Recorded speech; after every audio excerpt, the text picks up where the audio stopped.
My parents thought it was a brilliant idea to hand over the family business I had built up over the past 12 years to their golden grandson, my sister's freshly graduated 22-year-old son, and name him CEO. Apparently, they were convinced he was a genius, just like his mother. And well, in a way, they were right. Jack made a series of brilliant choices that led the company straight into a financial fraud lawsuit within half a year. Now they want me to return and salvage the mess. But I'm just sitting back and enjoying the irony. There's no fixing this. 6 months ago, I walked away from the company after my dad announced he was stepping down and passing the reins to Jack. I had been with him from day one, ever since he launched his real estate firm when I was 25. I left a stable job to help him grow that business. I invested everything, time, energy, strategy, into it, thinking that one day I'd be the one to take it over. My older sister had zero interest in the company, so it seemed obvious that the future CEO would be me. I knew the ins and outs of every operation. I had built strong relationships with our clients and vendors. There was no one more prepared or more deserving than me. But instead of honoring that, my parents shocked everyone at my dad's 62nd birthday party with a grand announcement. Jack would be the new CEO. I was blindsided. Still, I didn't cause a scene. I pulled my dad aside after the party, hoping it was just some mistake. But when he confirmed that he meant every word, I calmly told him I was done. I resigned 2 days later and cut all contact with them. Naturally, my parents were furious. They begged me to reconsider, saying I was acting immature. I gave them one option: retract the decision and give me the role I had earned, or accept that I was walking away permanently. There was no way I was going to stay and report to a 22-year-old who had zero experience and only a diploma to his name. I'd spent over a decade building that company, and I wasn't about to let myself be humiliated under some flimsy next-generation PR stunt. They tried guilt. They tried tears. I didn't flinch. Eventually, they gave up. It broke my heart, but they made their choice. And now, they get to live with the consequences. They had so much faith in Jack. They were convinced he was going to be just as brilliant as his mother, especially since he'd pulled decent grades in college. To them, that was enough proof he was a bright kid destined to take the family business to new heights.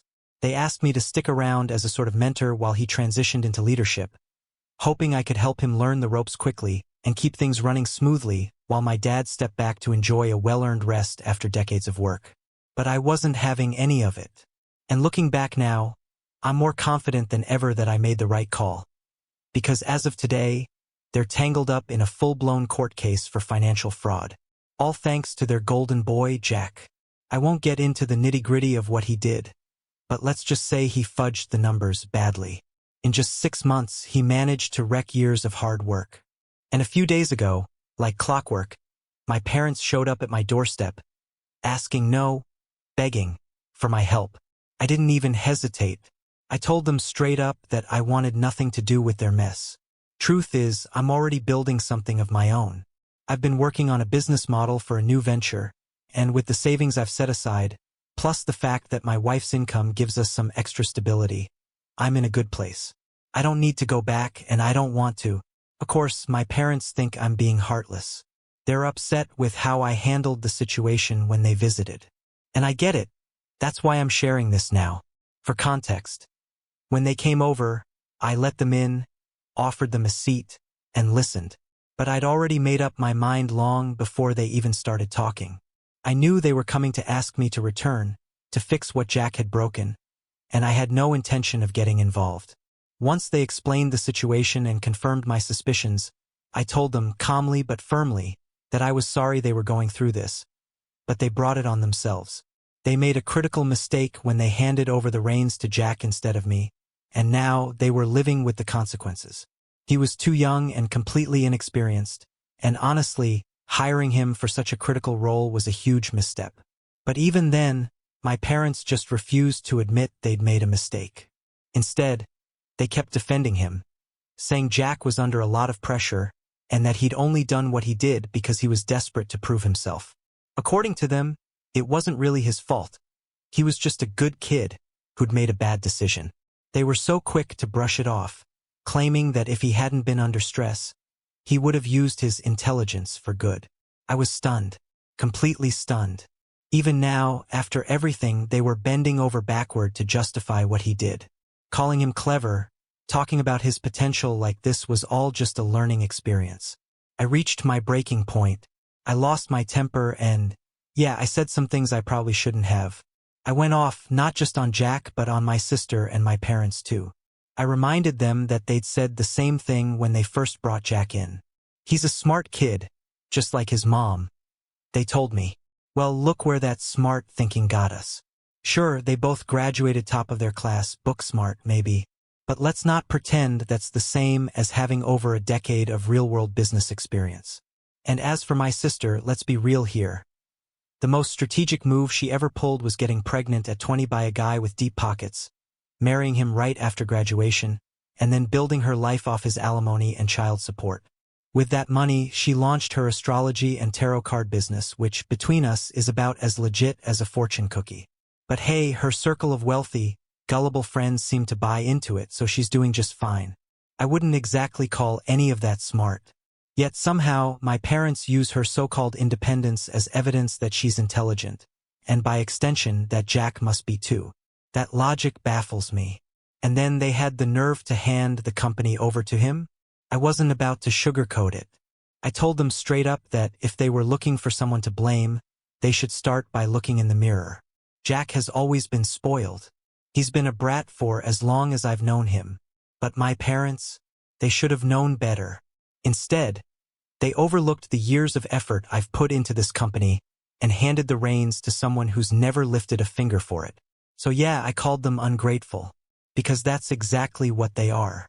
I gave everything to this business, while my sister barely even acknowledged its existence. And now this is where we are. That day, when my family showed up, I completely unloaded on them. I didn't hold back one bit. Everything I've shared here, I let it all out openly and bluntly. They listened silently without interrupting, then simply left without saying another word. I assumed that would be the end of it, but soon afterward, my sister and several relatives began texting me, expressing that I had gone way too far. They insisted it was understandable for me to feel angry and hurt by my parents, but they believed my comments toward them and my sister had crossed personal lines, and they didn't find it acceptable. They demanded an apology. My sister even went as far as suggesting that it would be better if I apologized, returned to the company, and helped mend the damage since, ultimately, we're still family. I obviously have no intention of going back, but I'll admit that I feel somewhat guilty about how harshly I spoke. While I've presented things politely in this post, my actual delivery to my family wasn't nearly as measured. I know I was petty and hurtful. Still, I genuinely don't believe I owe them an apology. Frankly, after being ignored for 6 months, I don't see why I should feel sorry for confronting and disrespecting them when they finally decided to come asking for my help. Update 1. First of all, thank you so much to everyone who responded with NTA and provided thoughtful advice on how I should handle this situation moving forward. I've now decided to completely cut off communication with these people, especially my parents and sister, and since my extended family clearly sides with them, I'll be distancing myself from those relatives as well. Honestly, I'm comfortable with this decision, especially since I've never been particularly close with any of them. From my earlier post, it's probably obvious that I've been carrying a lot of unresolved resentment toward my parents and sister. With my sister, it's partly because we never got along well, but also because, from a young age, my parents always treated her like she was the smart one in the family simply because she performed well academically. Even in business matters, they always sought her input first and then mine, which, although small, deeply irritated me. I often comforted myself by thinking that eventually I'd inherit responsibility in the family company instead of her. But when that didn't happen either, I guess that's what finally triggered my outburst toward my parents that day. Honestly, I don't feel the slightest bit guilty. After what they did, passing me over for a 22-year-old with zero experience, they don't deserve my loyalty, let alone my help. And while I can't prove it, I have a gut feeling my sister had something to do with the whole decision. It's just a hunch, but knowing her, it wouldn't shock me one bit. Either way, I've made up my mind. I'm done with them. I haven't spoken to my family in 6 months, and at this point, I don't think it'll be hard to keep that streak going. My wife completely agrees with the way I've handled things. She overheard me confronting my parents recently, and although she admitted I went off on them pretty hard, she also said it was justified. After everything they pulled, I had every right to be angry. Publicly announcing Jack as the new CEO in front of everyone, without even giving me a heads up, was beyond insulting. She told me she was proud of me for not letting them walk all over me, and to be honest, I'm proud of myself too. When they came crawling back, asking me to help fix things, it wasn't even about me. They just wanted someone to smooth things over with their top clients. Since Jack's fiasco, clients had been bailing fast. I wasn't interested in helping them, at least not in the way they hoped, but the situation sparked an idea I've been sitting on. I'm going to reach out to those clients myself. I built those relationships. I was the one who kept those deals alive, nurtured trust, and delivered results. I don't have a company yet, not even a business plan, but I believe in myself. I know these clients, and more importantly, they know me. Sure, maybe it's a bit ruthless to go after my parents' client base, but let's be honest. They're not entitled to loyalty they never showed me. I'm already bracing for the backlash. If they find out, they'll probably accuse me of trying to sabotage them, but at this point, I don't care. I'm not doing this for revenge. I'm doing this to build something that's mine, and this time no one's going to take it away from me. While I'm at it, I've also decided to reach out to a few former employees who are still working at my dad's company. I already have their contact information, and I figured if I could get a couple of them on board or even just talking, it might create the kind of word-of-mouth momentum that could help me launch my business faster than anticipated. My wife is officially stepping in as an investor, and I've already committed my own savings to the venture. I've also had some promising conversations with a couple of friends who are interested in contributing, so I'm feeling really optimistic about where things are headed. Hey everyone, just wanted to share a quick update. A few days have passed since my last post, and I followed through with what I said I would do. I reached out to past clients and reconnected with a few employees, and the response has been better than I expected. In fact, some of the employees I contacted had already quit after Jack took over. They told me the work environment had turned chaotic, and the new management wasn't handling things well at all. They said once I left, it just didn't feel worth sticking around anymore. Hearing that wasn't satisfying in a vengeful way, but it did confirm what I'd always believed. I was the right person for that leadership role. They were genuinely excited to hear from me and told me they'd be ready to start as soon as I was. That meant a lot. Even some of the former clients were thrilled to hear I was starting something new.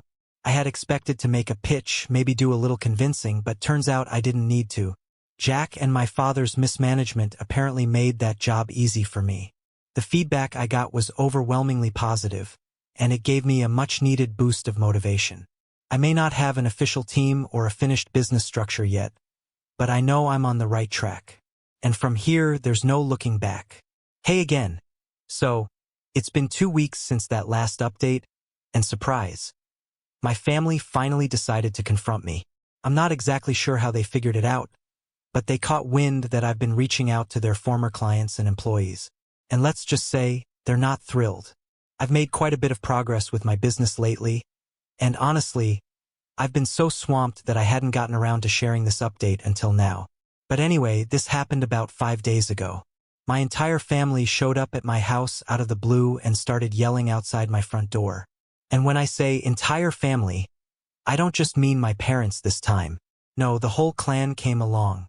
Even Jack was there, which genuinely surprised me. He didn't say a single word the entire time. He just stood there with that blank, drained look on his face, like he'd rather be anywhere else. I got the sense that he only came because his mom dragged him along for the ride. When I realized who was out there, I decided I wasn't about to entertain their circus. At first, my wife and I just kept quiet and acted like we weren't home. But apparently, they've got a shred more awareness than I gave them credit for, because they noticed our car was still in the driveway. That's when they started shouting accusations, saying I was poaching clients from them and threatening to sue. I just stood behind the door in disbelief. Sue me? For what? My contract didn't include a non-compete clause. I'd made sure of that, so I really don't know what leg they think they're standing on. Still, I stayed silent. I figured they'd scream themselves out and leave eventually. But then my mom kicked things up a notch.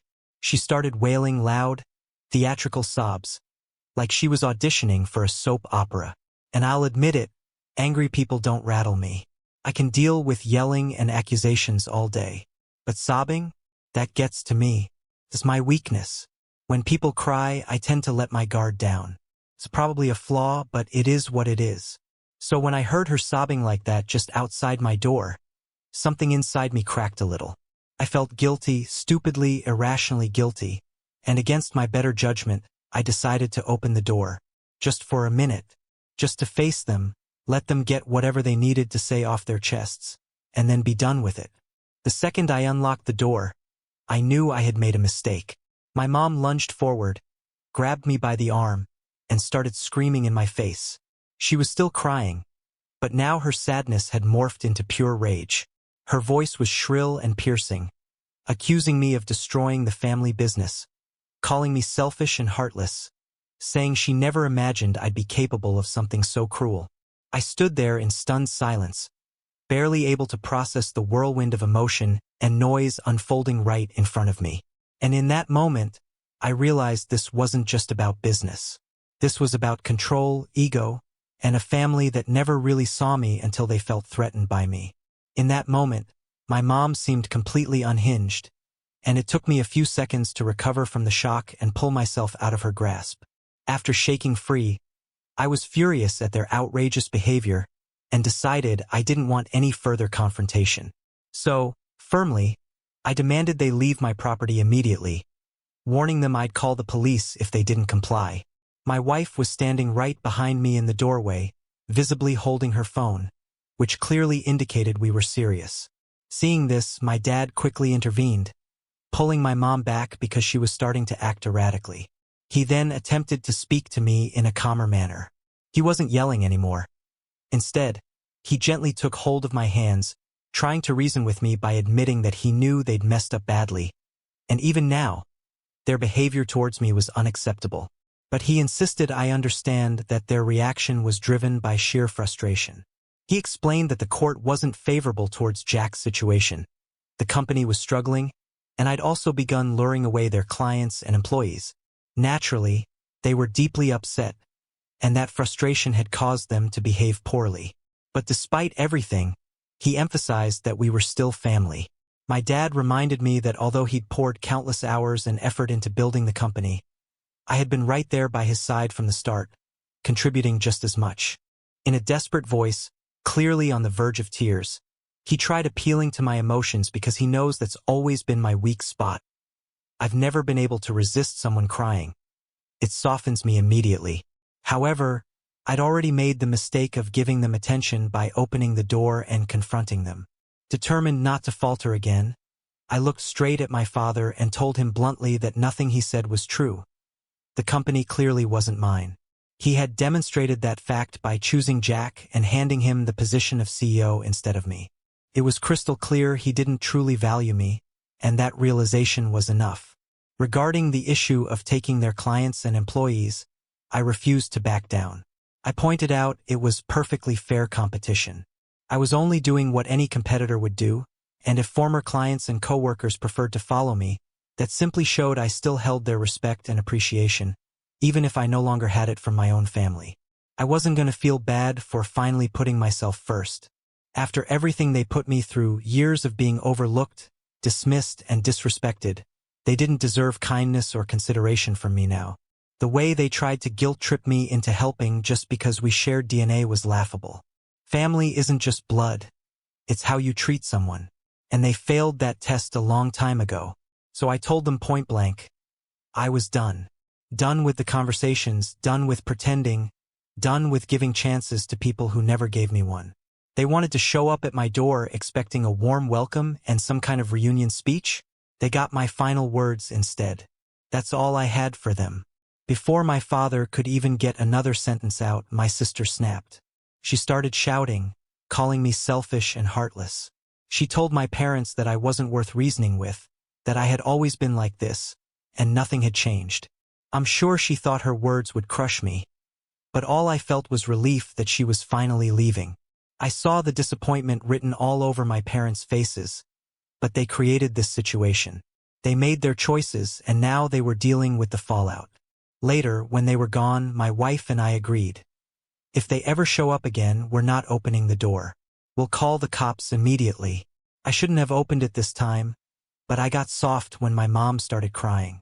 I let my guard down, and I paid for it with an evening full of pointless shouting. Still, I think I needed that conversation. Not for them, for me. It gave me the clarity and closure I didn't even realize I was waiting for. Now I can move on.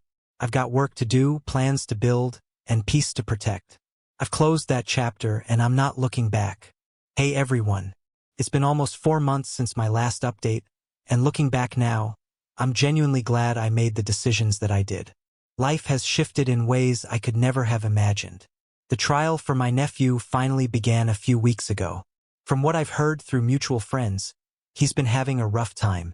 He's young, and it's his first offense, so I hope the outcome doesn't permanently derail his future. But honestly, it feels like that ship might have already sailed.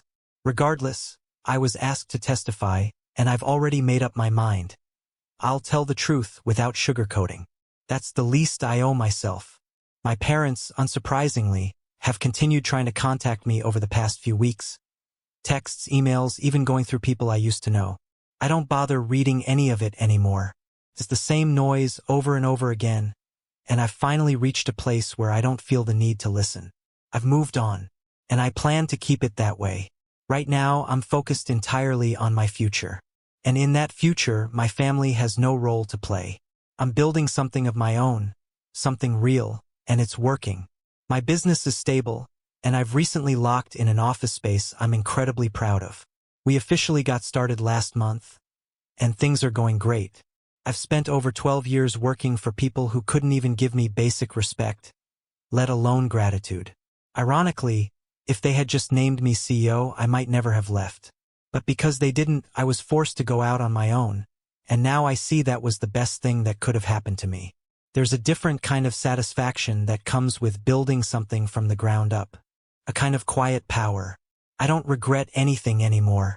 My wife has even started considering quitting her own job to join the company full-time. Working side by side with her? That's a dream I didn't even know I had until recently. And honestly, I don't think I've ever been happier. Thanks to everyone who has followed along with my story. It means more than I can say. I probably won't be posting for a while since things are about to get really busy around here. But know that I'm doing well. Better than ever, actually. Until next time. As for Jack, I know a lot of people have been wondering what ended up happening to him. Well, I testified in court and told the truth. Given that this was his first offense and he's still pretty young, the judge ended up being fairly lenient. He walked away with a hefty fine and several hours of community service. I've heard some friends and acquaintances say they think he should have gotten at least a short jail sentence to really drive the point home, but honestly, I don't agree. He messed up badly, but he also got thrown into something way over his head. He was just a dumb kid placed in a role he had no business being in. That doesn't excuse what he did, but I genuinely believe he regrets his actions. I hope, for his sake, that he learns from it and becomes someone better down the road. He's no longer working with my dad, by the way. I'm not exactly sure what he's doing now, but I do know that my father is still pushing forward with the business, trying to rebuild. It won't be easy, especially at this stage in his life when most people are winding down and thinking about retirement. Still, knowing my dad, he'll keep going until he physically can't. I just hope he's got enough saved up that, when he finally does decide to stop, he can actually enjoy the peace he's earned, assuming he lets himself. And speaking of my dad, something unexpected happened recently that confirmed what I'd suspected all along. About 2 weeks ago, he emailed me. I didn't read it. I've gotten used to filtering his messages straight into my spam folder, so it just sat there unread. But then he started sending emails to my wife too. She saw them and decided to take a look, and eventually, she sat me down and told me what he wrote. Apparently, he was trying to apologize. He said that he had originally wanted me to be the CEO all along, but my sister had pressured him into naming Jack instead. She claimed it was about securing her son's future, and she made the case that Jack's business degree made him more qualified than I was. She argued that it would be better for me to stay on as a mentor to Jack, rather than take on the leadership role myself. And because my parents have always treated her word like gospel, they went along with it. I suppose now they've seen where that blind trust got them. At the end of the day, no business degree in the world can compete with 12 years of hands-on experience. But it's too late for regrets. The damage was done. Still, if I'm being completely honest, things worked out better for me in the long run. I have my own company now. I'm my own boss. I'm doing well, and more importantly, I'm doing things on my terms. So despite everything that's happened, I'm grateful. Sometimes, the betrayal you think is breaking you is actually just redirecting you towards something far better.